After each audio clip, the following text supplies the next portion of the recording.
क्या आप भी बाबा श्याम पे भरोसा करते हैं तो आ जाइए मेरे चैनल पे। जय श्री श्याम प्रेमियों, ओम श्री श्याम देवाय नमः। तो मैं ये सच्ची घटना आपके बीच में लाया हूँ दिल्ली रोहिणी की, कविता जी की, जो दिल्ली रोहिणी में रहती हैं।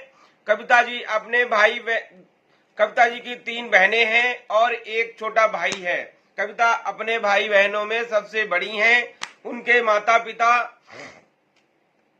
पिताजी किसी फैक्ट्री में, प्राइवेट कंपनी में जॉब करते हैं और उनका जीवन बड़े ही अच्छे से चल रहा है। बस वो उतना ही कमाते हैं कि घर का दिनचर्या का खाना और पीना आ सके, उससे ज्यादा वो नहीं कमा पा रहे थे। थोड़ा समय बीतने के बाद में धीरे धीरे कविता भी 17-18 साल की हो जाती है और कविता 12th पास उस टाइम कर चुकी होती है। उनके माता पिता का विचार होता है कि बिटिया बड़ी हो गई है, अब बेटी के लिए कहीं रिश्ता देखा जाए। तो उन्होंने 3-4 साल लगातार मेहनत की। रिश्ता कहीं मिल जाता है, कहीं तो लड़का वाला जो होता है वो लड़की को पास नहीं करता है, और कभी लड़का अच्छा मिलता है तो पैसा ज्यादा मांग देता है। पैसे के बिहेव से उनका रिश्ता नहीं हो पाता है। इसी तरह से 6-7 साल कट जाने के बाद में कविता धीरे धीरे 25 साल की हो जाती हैं। कविता जी भी बहुत चिंता करने लगती हैं अंदर ही अंदर, मन ही मन। और उनकी, कविता जी की जो माता जी हैं, वो भी चिंता करती हैं कि बेटी इतनी सयानी हो गई है, बिटिया इतनी बड़ी हो गई है, कोई रिश्ता नहीं मिल पा रहा है। उधर धीरे धीरे उनकी माता जी बीमार हो जाती हैं और उनको कोई ऐसी भयंकर बीमारी लग जाती है जिससे उनका कुछ समय के बाद चलते चलते 2-3 साल और गुजर जाते हैं, कहीं रिश्ता ढंग का नहीं मिल पाता है। धीरे धीरे उनका भी देहांत हो जाता है। तो कविता के मन में एक विचार आता है कि मैं ही ऐसी अभागन उनकी औलाद हूँ, जो मेरी माँ का सपना पूरा ना हो सके, घर में बहू ना आई, आंगन में कोई दामाद नहीं आया। तो कविता बड़ा ही अंदर से अंदर ही अंदर उनके दिल में बहुत फीलिंग होती है बुरी बुरी, और उनके बुरे बुरे स्वप्न भी आते हैं, क्योंकि माता का जब देहांत हो जाता है तो घर का सारा बोझ वजन कविता जी के ऊपर ही आ जाता है। कविता जी घर में ही रहती हैं। अपने, जो कविता जी की 2 छोटी बहनें हैं और छोटा भाई है, उनकी देखरेख करती हैं। खाना सुबह बनाना और शाम को खाना बनाना, उन सब की देखभाल कविता करती हैं। उनके पिताजी हैं, वो 25 से 30 हजार की जॉब करते हैं और उनको कोई भी ऐसा लड़का नहीं मिल पा रहा, ऐसा कोई वर नहीं मिल पा रहा जिससे वो ढंग कविता जी के कहीं हाथ पीले कर सके। उनके पिताजी भी बहुत चिंता करने लगते हैं और बहुत ही लोग, धीरे धीरे कविता 30 वर्ष की हो जाती हैं। गांव वाले और रिश्तेदार उनको ताने मारने लगते हैं कि बेटी इतनी सियानी हो गई है, बिटिया इतनी बड़ी हो गई है और घर में बैठाले है, शादी नहीं करता है, ऐसा वैसा वगैरह वगैरह कुछ भी लोग बोलते हैं। आपको पता ही होगा कि समाज किस तरह से ताने देती है। समाज जब ताने देती है तो लोग, उनके दिल में बहुत ही दर्द होता है और बहुत ही परेशानी पीड़ा का वो झेल रहे होते हैं।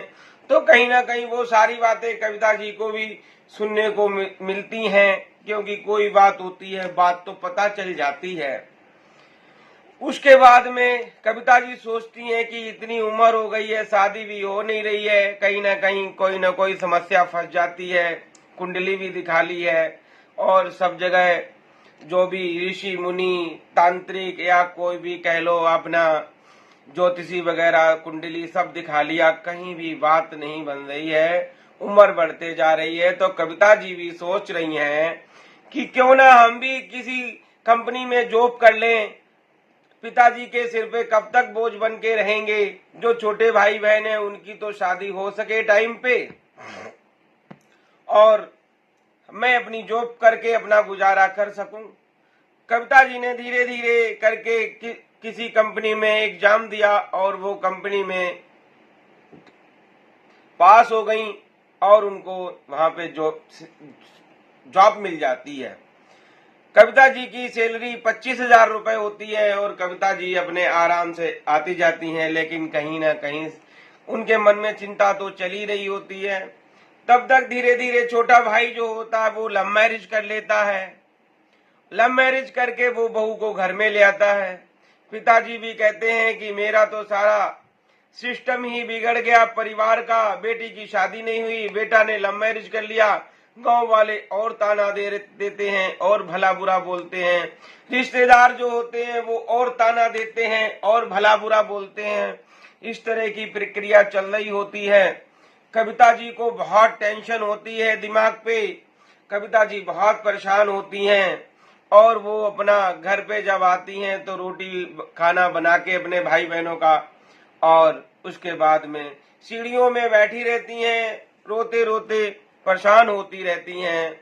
उसी टाइम अचानक सीढ़ी से उन्होंने घर के दरवाजे से बाहर देखा, एक रिक्शे वाला भाई खड़ा हुआ था और उसके रिक्शे पे लिखा हुआ था पीछे की तरफ से, हारे का सहारा बाबा श्याम है हमारा, हारे का सहारा बाबा श्याम है हमारा। तो कविता जी ने ये शब्द पढ़े और उन्होंने अपने मन में वो शब्द उतार लिए।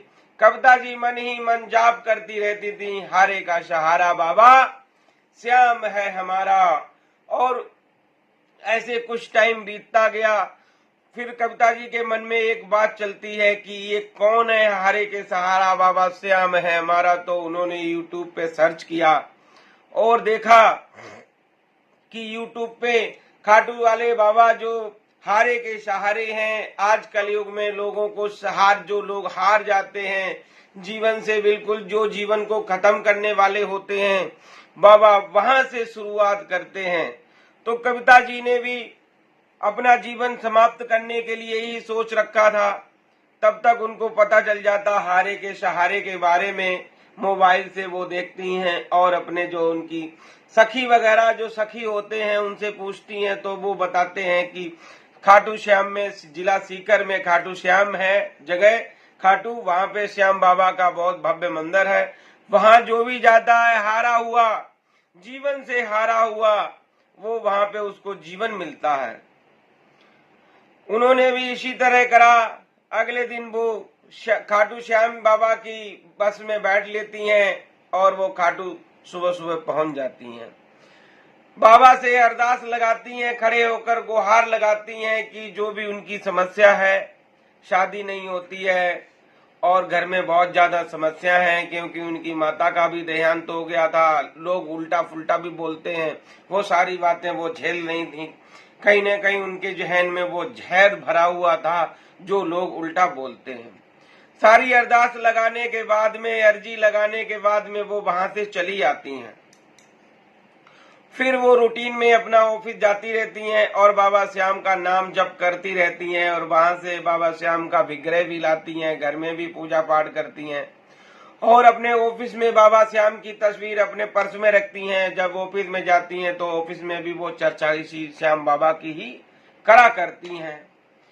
उसके बाद में धीरे धीरे उन्होंने देखा, एक दिन काफी टाइम बीत जाने के बाद में, महीना 2-3 बीत जाने के बाद, उनका जो कंपनी, बहुत बड़ी जो कंपनी है, उनका मैनेजर कविता जी को एक दिन अपने ऑफिस में बुलाता है और ऑफिस में बुलाने के बाद में कविता जी से प्रस्ताव पास करता, कहता है कि कविता जी आपकी भी शादी नहीं हुई है, आप भी लगभग 34-35 साल की हो गई हैं और मैं भी 36 साल का हूँ।